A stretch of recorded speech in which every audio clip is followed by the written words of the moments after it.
Bem-vindos a mais um vídeo. Eu gostaria de abordar hoje sobre um problema, além do milenarismo, como tratei outro dia.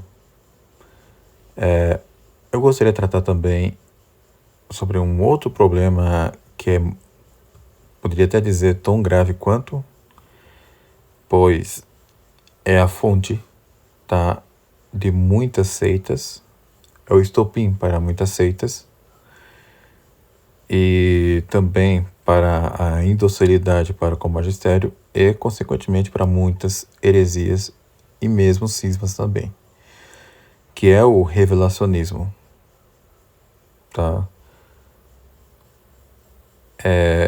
Que é um gênero do qual o aparicionismo também é espécie.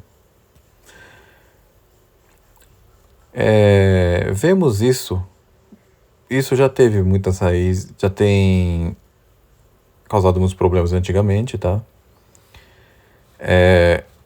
Vou dar, por exemplo, um exemplo: o Palmar de Troia tem origem no revelacionismo,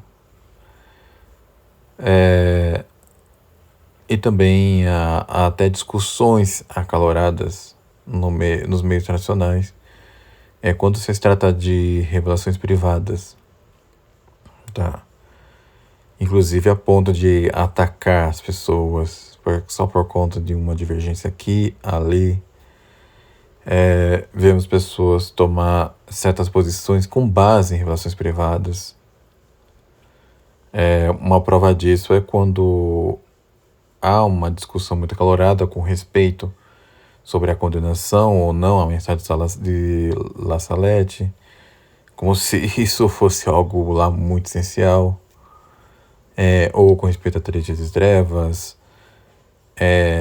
ou sobre qual é o verdadeiro sentido do Terceiro Segredo de Fátima. Bem, vamos tratar sobre tudo isso, tá? Com base no artigo do Frei Roger Thomas Calmel, dominicano, um artigo de 1964, publicado pela revista, deixa-me ver, Itinéraire, tá?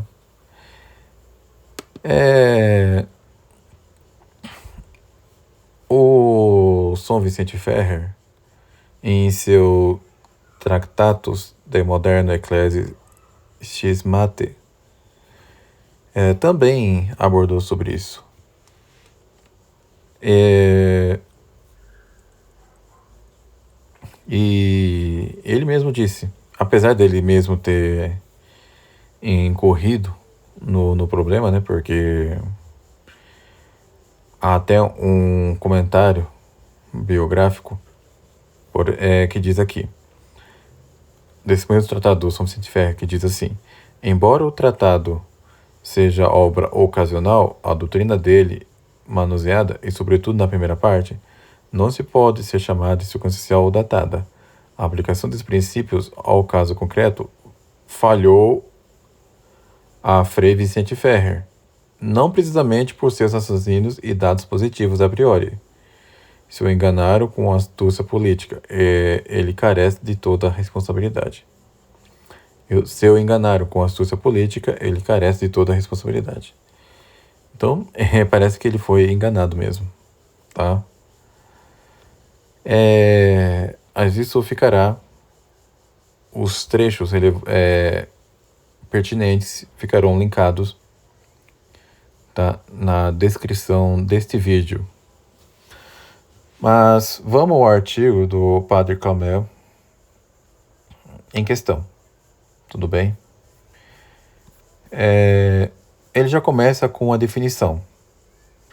Chamo de revelacionismo toda confiança desordenada em revelações privadas, confiança que não é suficientemente esclarecida e retificada pela razão e pela fé. A experiência mostra que os cristãos aflitos seja por aparicionismo ou por revelacionismo, são gente difícil de curar. Eu gostaria, ao menos, que a enfermidade deles não fosse demasiado contagiosa. E é por isso que redijo essa nota.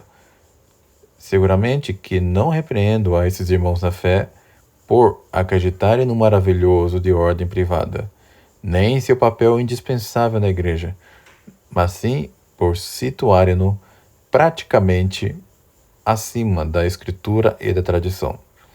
Depois, por equipararem os fatos maravilhosos mais diferentes.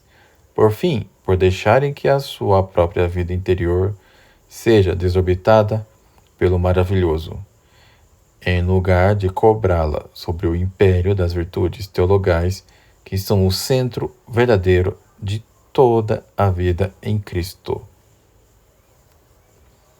Então, veja bem, não é um ataque aos que acreditam nessas coisas de forma, mas sim a desordem que faz com que se coloque acima da revelação e do próprio magistério.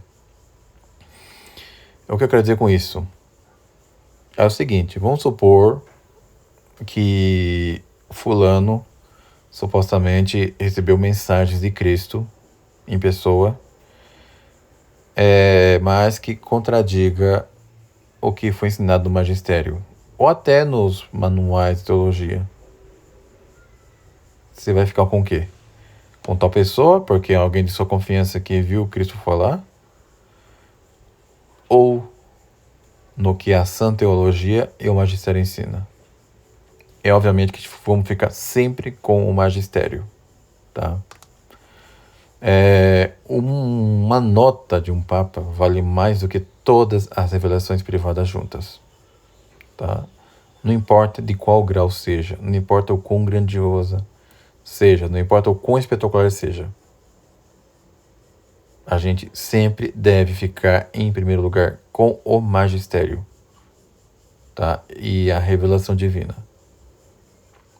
Mas a próprio magistério é quem esclarece a revelação. Então, creio que basta dizer que devemos ficar com o magistério, tá?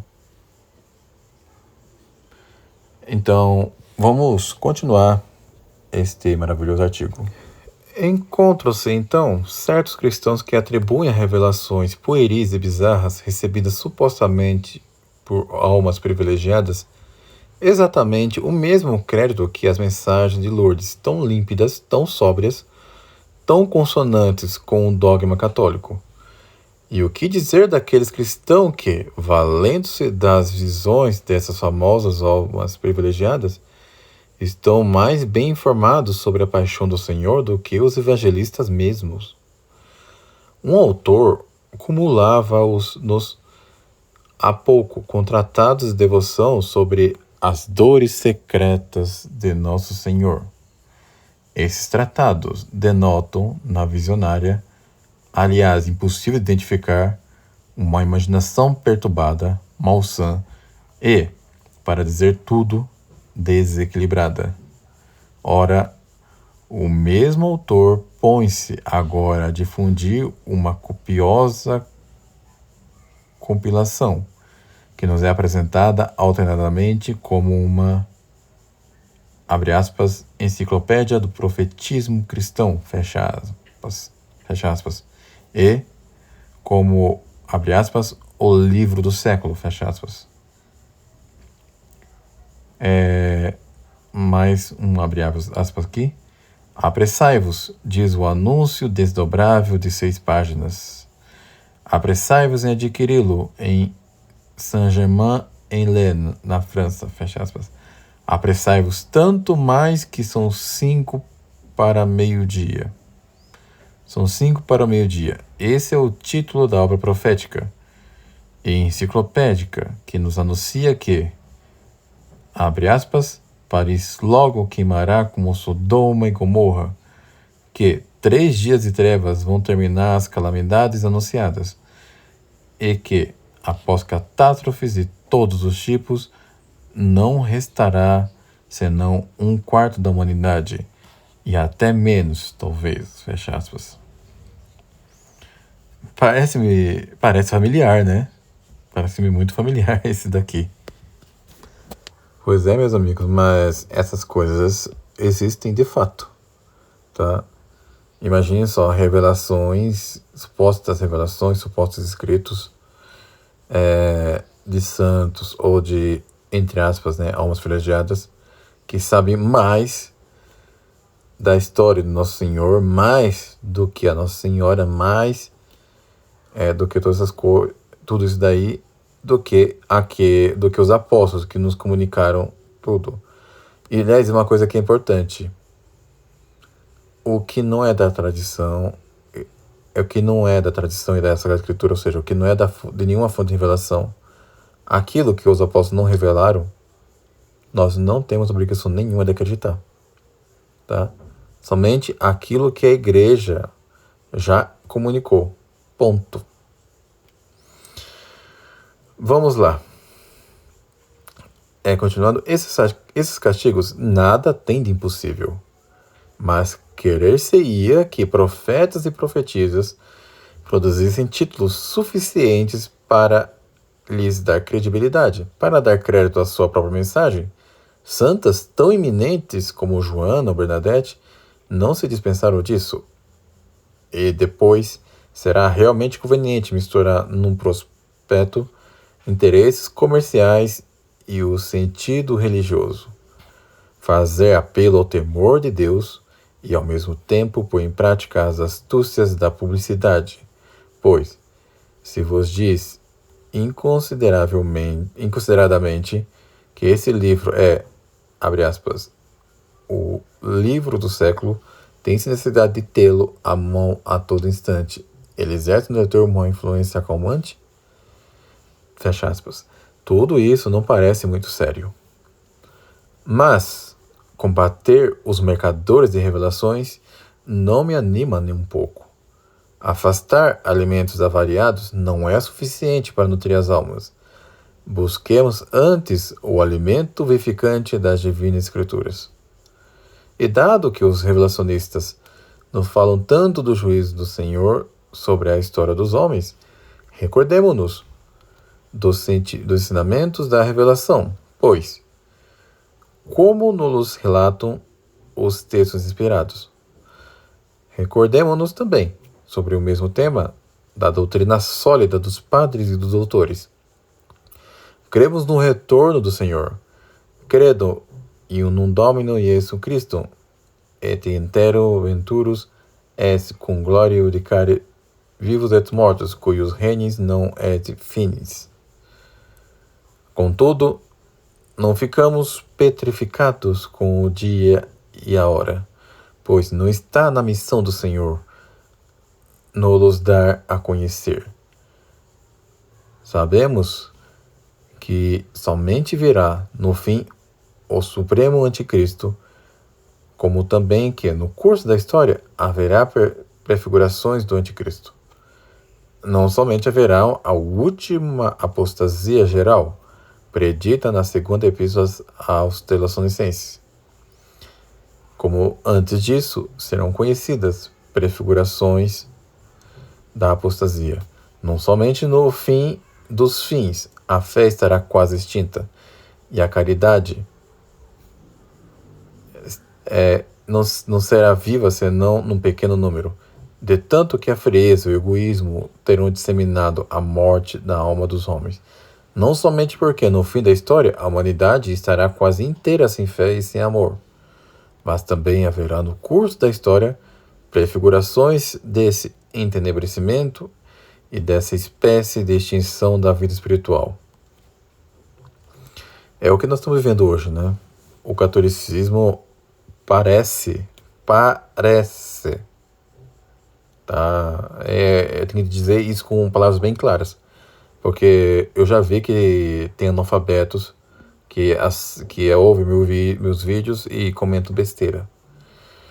Parece ser a situação atual, ou parece que o catolicismo virtualmente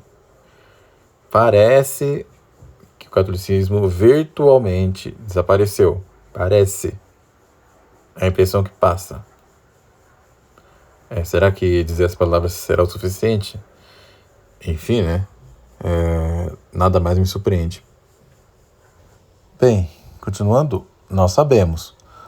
Os cristãos sempre souberam, especialmente o apóstolo São João, e desde Santo Agostinho, que virá um último anticristo, bem como que ele teve precursores desde os tempos apostólicos. Sabemos que o Apocalipse não é uma cronologia antecipada, mas uma teologia da história sob a forma de símbolos que se repetem, se recapitulam, se precisam mutuamente. Nós sabemos que o capítulo 24 de São Mateus, os capítulos 17 e 21 de São Lucas, não dizem respeito apenas e exclusivamente a duas gerações. A geração contemporânea da primeira vinda do Senhor, aquela que viu a ruína do templo, e a última geração, aquela que verá o retorno glorioso de Cristo. Mas esse capítulo se dirige também, sob muitíssimos aspectos, às gerações que se situam entre as duas. O Senhor julgou dignas de seu ensinamento infalível, acerca dos juízes que ele lavra sobre o desenrolar da história. As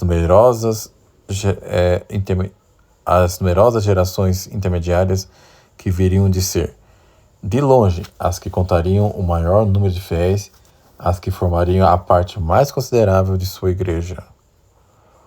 Há um sinal do fim, que não terá repetição anterior. É a conversão do povo judeu a título de povo. Mas esse sinal mesmo, ninguém está em condições de mensurar. Em que lugar exatamente cumpre situá-lo antes do fim do mundo. Quanto aos outros sinais, a apostasia, anticristo, a expansão do evangelho, morte espiritual, guerras e cataclismas, nós sabemos que, se bem que eles vão se desdobrando segundo uma espécie de progresso linear, eles procedem também por repetições como que cíclicas, rumo a qual das repetições estão marchando, só Deus sabe. Então, cuidado com aqueles que seguem a escatologia dos Daimon, tá? Os irmãos Daimon. Porque eles se colocam literalmente como juízes, como os árbitros, né? Como juízes. Como os únicos autênticos intérpretes dos sinais do final dos tempos. E pior que muitas vezes parece fazer sentido, tá? Mas é justamente por isso que devemos tomar cuidado.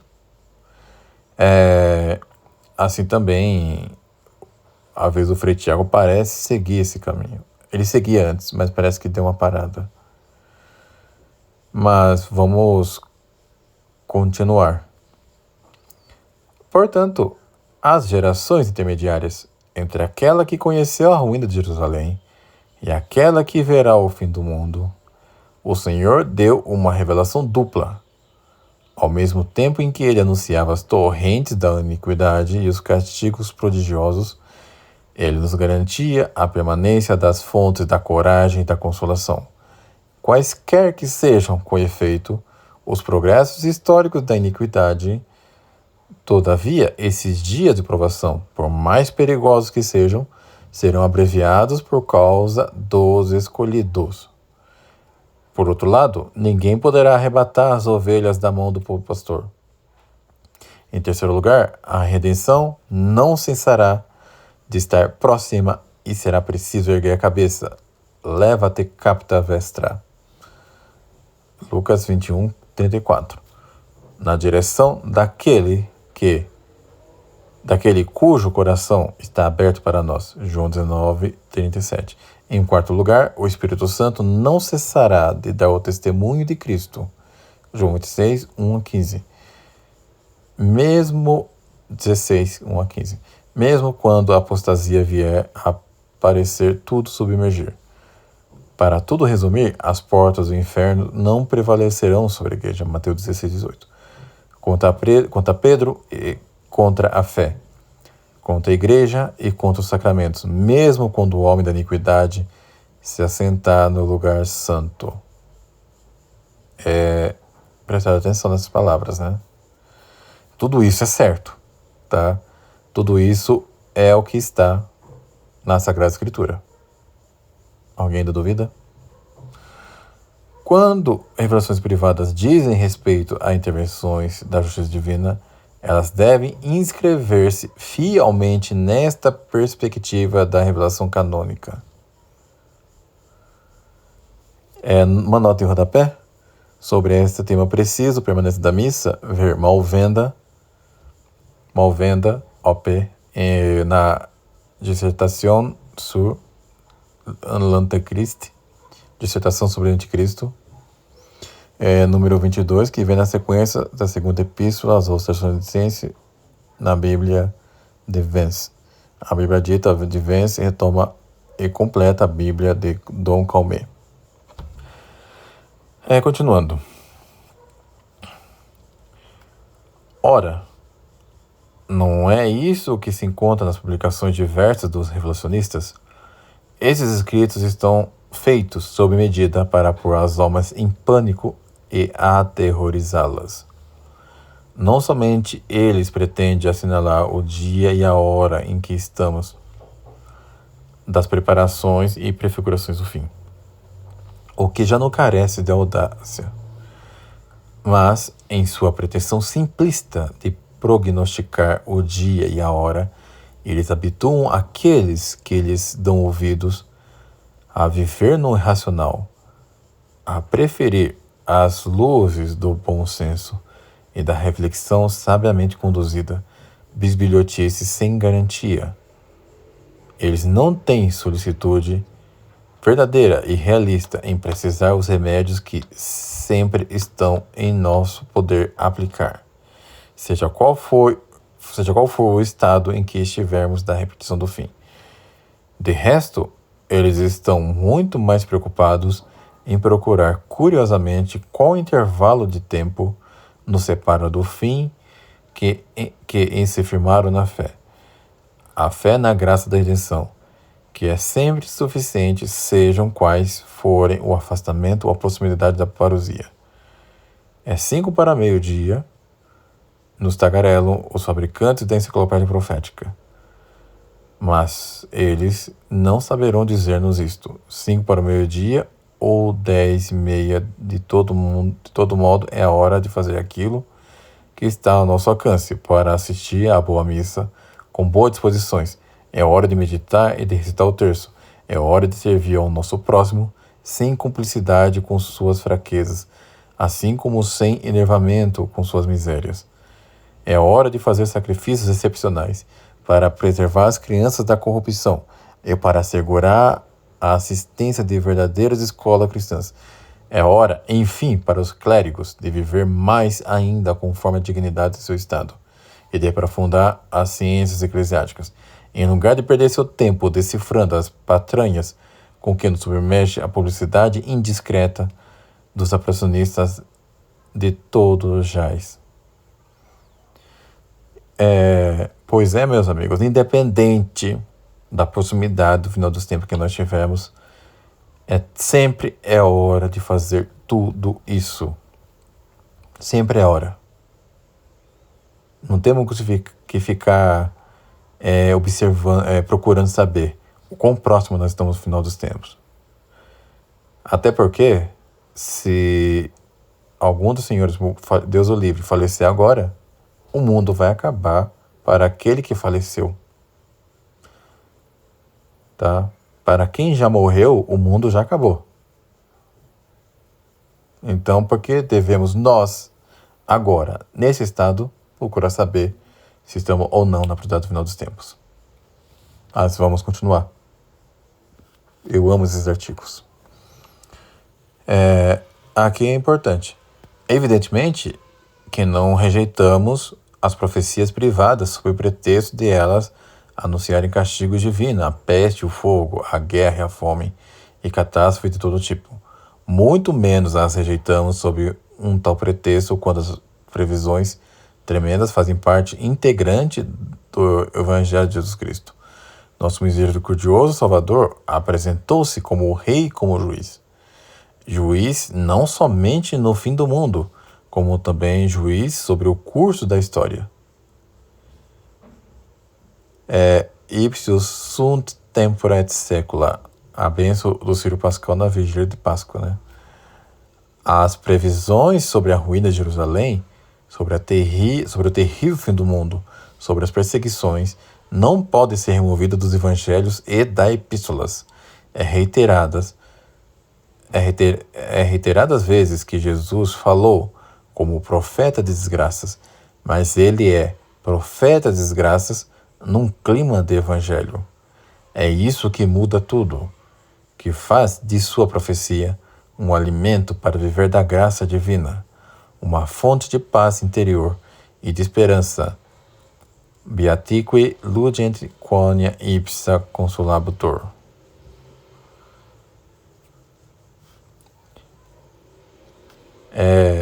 Isso está na Suma Teológica Secunda Secunde, questão 174, artigo 6. Deus é mais inclinado a afastar os flagelos com que ele nos ameaça do que retirar os benefícios que ele nos promete. É Santo Tomás que ensina, na segunda resposta à segunda objeção. Assim, cuidaremos de não menosprezar as profecias privadas quando forem profecias de desgraças e somente por essa razão. Mas pedimos duas coisas. Primeiro, título suficiente para admitir que o mensageiro ou visionário nos fala da parte de Deus, em nome de Deus, e não de sua própria palavra, o que supõe esta segunda condição, de que a sua profecia se situe nesta linha de paz, de conversão, de equilíbrio sobrenatural que é a linha do Evangelho. Numa palavra, que as profecias privadas, mesmo culminatórias, não se mantenham neste nível de elevação, de sobriedade, de pureza, que é o do Evangelho. Resumindo, há de haver condições, né? Mas vamos continuar.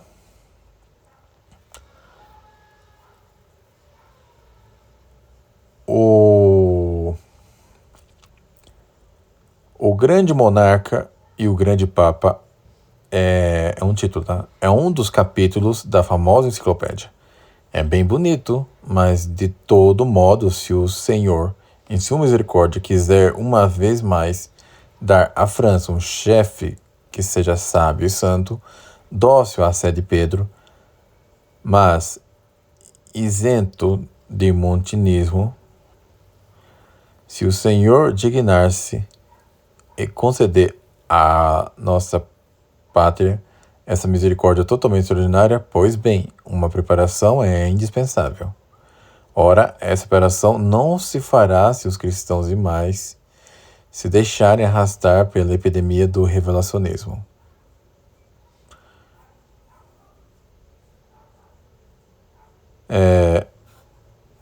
Pode ser bom de recordar, por vezes, entre aspas, a profecia de São Pio X. Fecha aspas.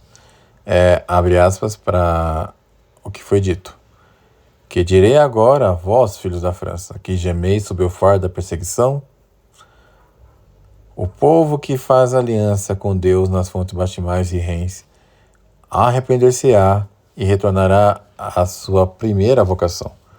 Os pecados não permanecerão impunes, mas ela não perecerá jamais. A filha de tantos méritos, de tantos suspiros e de tantas lágrimas, um dia virá, e esperamos que não esteja longe, em que a França, como o solo no caminho de Damasco, será envolvida por uma luz celeste e ouvirá uma voz que lhe repetirá: minha filha, por que me persegues? E a resposta dela: quem sois vós, Senhor? A voz responderá: eu sou Jesus, a quem tu persegues. Dura coisa é para ti recalcitrar contra o aguilhão, pois em tua obstinação tu te arruínas a ti mesma. E ela, tremendo e atônita, dirá: Senhor, o que querais que eu faça? E ele: levanta-te, lava-te das máculas que te desfiguraram, desperta em teu seio os sentimentos meio adormecidos, e o pacto da nossa aliança. E vai, filha primogênita da igreja, nação predestinada, vaso de eleição. Vai, como no passado, levar o meu nome perante todos os povos e todos os reis das terras. Fecha aspas para São Pio X. Isso está no consistório de 29 de novembro de 1911.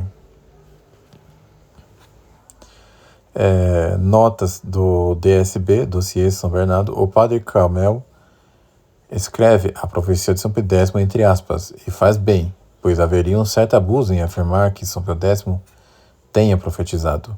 São Pio X exprime aí um anseio, um desejo de seu coração paternal, para que tanto ele tomou emprestado esse texto de um de seus mestres, o cardeal Pi, pois esse texto, entre aspas, profético, é, na realidade, uma citação da oração fúnebre do general de Lemoricière, pronunciada por Monsenhor Pi, a 5 de dezembro de 1875.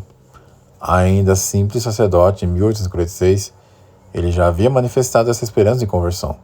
Em 28 de setembro de 1869, no seu discurso de ato de posse do título presbiterial de Nossa Senhora da Vitória, o cardeal Pi se exprimirá nesses termos.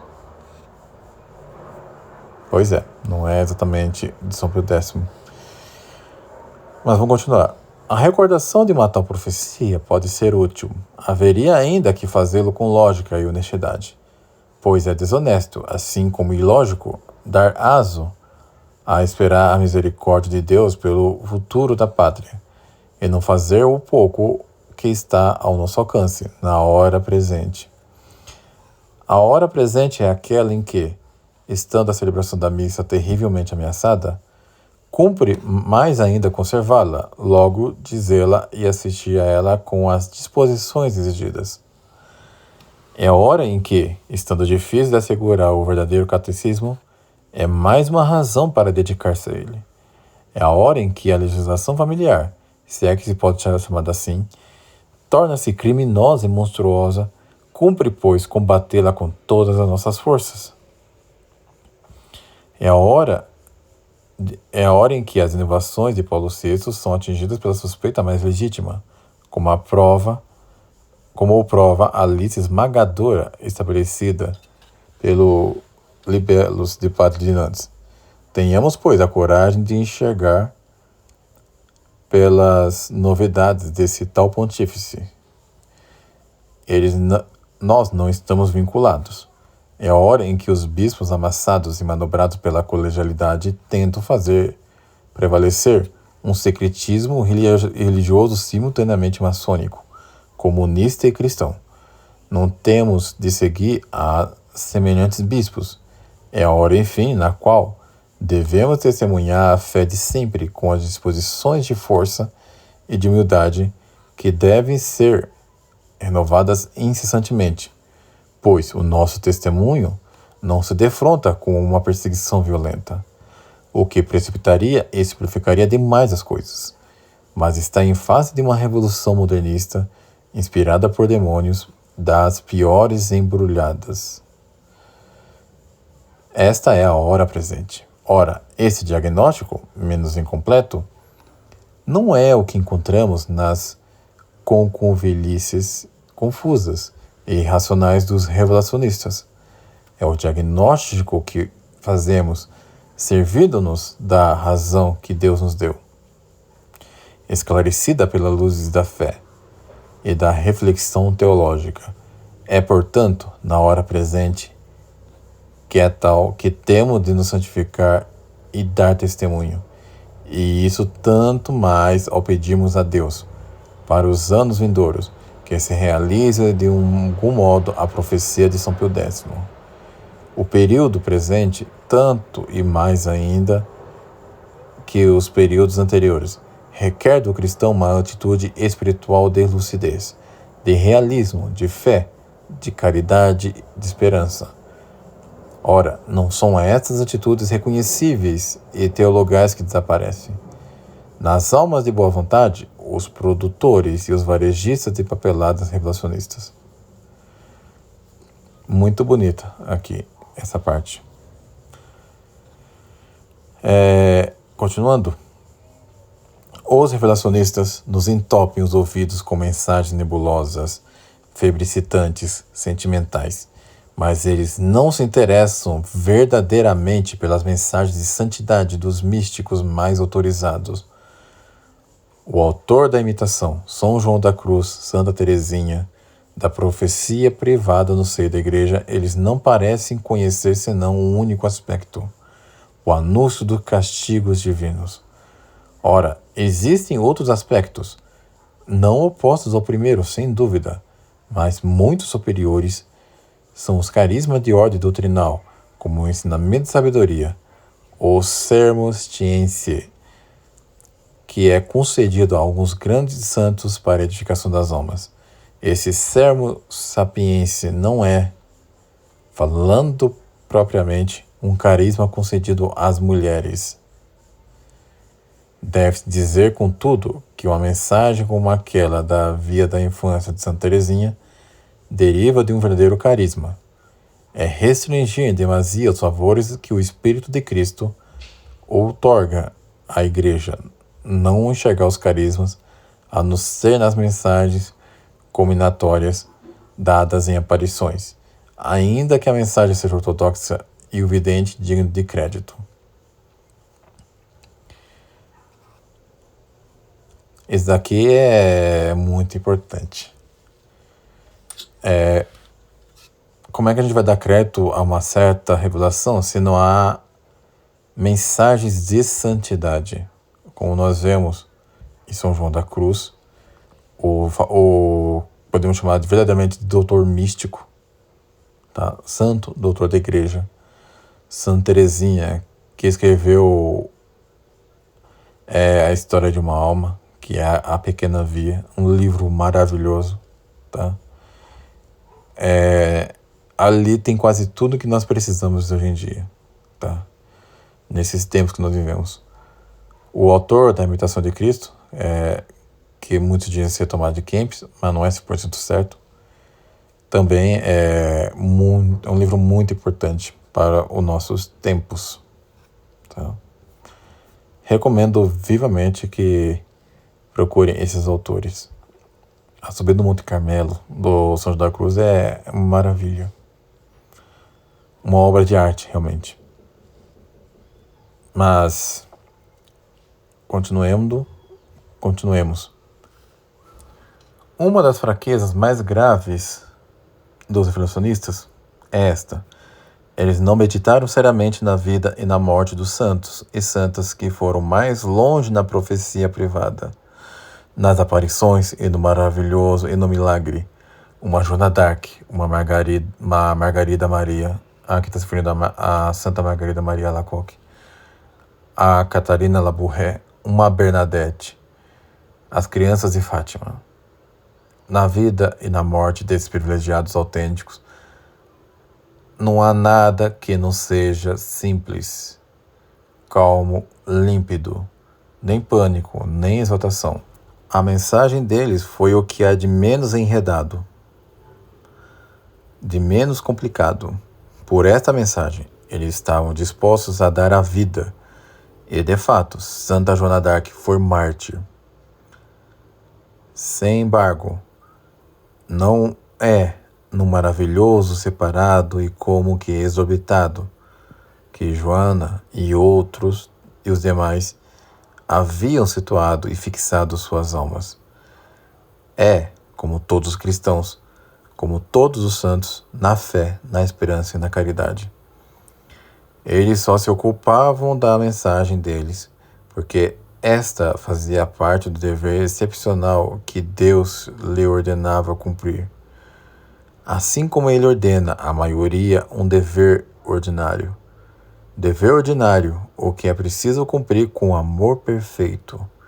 Esses mensageiros se agarravam à mensagem deles unicamente porque esta fidelidade primeira era para eles condição para viver das virtudes teologais e o dom do Espírito Santo. Aqui se situa a alma da vida espiritual deles. Sua vida não se concebe sem a intervenção do maravilhoso, assim como, tampouco, sem a fidelidade em dar testemunho desse maravilhoso, mas a alma da vida deles é a caridade e não o maravilhoso. Isso ficou bem claro, é o que a gente não vê nos falsos videntes. Seja o de Garabandal, seja esse de Medjugorje, seja em qualquer outra coisa que nós vemos por aí. Isso é uma coisa, também não há nenhum pecado em duvidar, tá? Dessas coisas. Mas sigamos. O maravilhoso, revelações e profecias de que eles foram mensageiros fiéis é indispensável à existência e santidade da Igreja, à conversão e sobrevivência da França. O corpo místico não prescinde aqui embaixo das graças gratis date, mas é a graça grato fatiens, a graça das virtudes, dos dons, que é a sua alma viva. Joana, Margarida Maria, Catarina Labouré, Bernadette, as crianças de Fátima, esses mensageiros do maravilhoso mais excepcional não cessaram ao comunicarem e defenderem sua mensagem de se firmar na graça santificante, no amor mais humilde e realista. Compreende-se então que a mensagem deles, não somente pelo equilíbrio de seu conteúdo, mas pela forma de transmiti-lo, não foi provocadora de pânico, mas pacificante, tanto para o próximo deles como para eles próprios. A Igreja não rejeita, nem pode rejeitar o maravilhoso, as revelações e os milagres, mas a Igreja coloca acima destes, e sem comparação, a vida teologal e a santidade. Fiéis a essa doutrina, precavendo-nos devidamente contra fazer pouco, por princípio das manifestações do maravilhoso, mas sem ser tolamente crédulos ou levados a um pânico vão, tendo situado em seu devido posto as revelações privadas que merecem confiança, sobretudo as revelações privadas de alcance universal, nós as utilizaremos o melhor possível na luz da fé, a fé que é operante da caridade. Gálatas 5:6. Isso daí é o mais importante, meus amigos. Mais importante que conhecer a revelação de tal qual é se santificar. Tá? Essas privadas, as autênticas, as verdadeiras, como desses nomes que foram colocados aqui, nos inspiram e muito, nos ajudam e muito. Quem não foi auxiliado já pelas mensagens do Sagrado Coração de Jesus comunicadas a Margarida Maria Alacoque, ou as revelações dadas por Fátima, nos pedindo para rezar o rosário, ou a Santa Bernadette Soubirous, Santa Catarina Labouré, a Santa Joana d'Arc e outros que não cabem aqui. O Juan Diego, lá, que recebeu as mensagens de Nossa Senhora de Guadalupe. Agora, essas outras que aparecem aqui e acolá são muito esquisitas, né? Particularmente, tá, a última em que eu dou confiança é a de Fátima. Tudo que vem depois de Fátima ou é fraude ou é duvidoso. Pelo menos é o que eu tenho para mim. Vamos continuar. Em tempo algum da história da Igreja, a voz da hierarquia verdadeira, não as insinuações da hierarquia modernista. Logo, em tempo algum, a verdadeira hierarquia, que garante de modo ordinário e oficial o carisma da verdade, pretendeu sufocar as vozes inspiradas e milagrosas, pois essas vozes, se vêm de Deus, longe de contradizerem a revelação, repetem-na, fazem compreendê-la, persuadindo os corações com uma entoação mais penetrante e como que num tom mais apropriado às situações novas. É assim que as palavras do magistério hierárquico sobre o Sagrado Coração de Jesus não foram alteradas pelas revelações privadas de Santa Margarida Maria. Mas, após essas revelações, as mesmas palavras foram ditas com mais veemência e repercutidas com maior entusiasmo. Em 1854, ressoara a grande voz do Romano Pontífice, na definição infalível da Imaculada Conceição. Mas essa voz não pôs em mancha as multidões e mobilizou as nações para oração e penitência, senão na sequência das aparições da Imaculada a Santa Bernadette. Faremos observações semelhantes quanto à devoção do Rosário e quanto à consagração ao Sagrado Coração, ao Coração Imaculado de Maria. Sem a voz inspirada dos videntes de Fátima, a voz do magistério ordinário não se teria imposto tão profundamente às almas cristãs. E que dizer das revelações privadas combinatórias? As advertências do capítulo 24 de São Mateus continuam sempre presentes, e a Igreja a faz ouvir no último domingo depois de Pentecostes. Só uma liturgia de inspiração e fabricação modernistas tentam fazê-las olvidar. Logo, a Igreja faz sempre ressoar nos ouvidos dos fiéis os oráculos do capítulo 24 de São Mateus, mas para que essas advertências sejam levadas a sério por tantos cristãos modernos que ficam girando em torno de seus pecados com um embrutecimento tão denso como os contemporâneos de Noé, às vésperas do dilúvio, para despertar os que dormem, é necessário que, segundo as circunstâncias históricas, o ensinamento do magistério hierárquico sobre os juízos divinos seja não modificado, não torcido em sentido milenarista, mas repercutido por mensageiros detentores do encargo de transmitir revelações combinatórias. Só se pede a esses mensageiros que se apresentem com garantia suficiente, bem como se espera da mensagem que ela seja consentânea com o Evangelho. Tudo isso para dizer que as revelações privadas, e de maneira geral, todos os carismas têm um lugar na vida.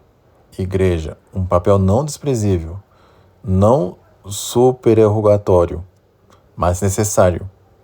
Cumpre, pois, atribuir-lhes seu devido lugar, subordinando-os à autoridade do magistério verdadeiro, completamente diferente do falso magistério modernista, situando-os na linha da revelação divina, permitindo-nos despertar, comover, converter, edificar, pela tônica milagrosa com que eles nos repetem as palavras de vida eterna. É muito pertinente e bom esse artigo, tá? O link está na descrição.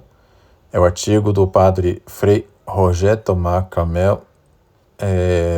Ele é dominicano. Ele foi um dos padres que resistiram ao Concílio Vaticano II, tá? Se aliando ao Dom Marcelo Lefebvre, e que trouxe aqui à luz esse ensinamento precioso com respeito ao revelacionismo. Espero que tenha sido útil, tá? A lição de hoje. Fique com Deus e até um próximo vídeo.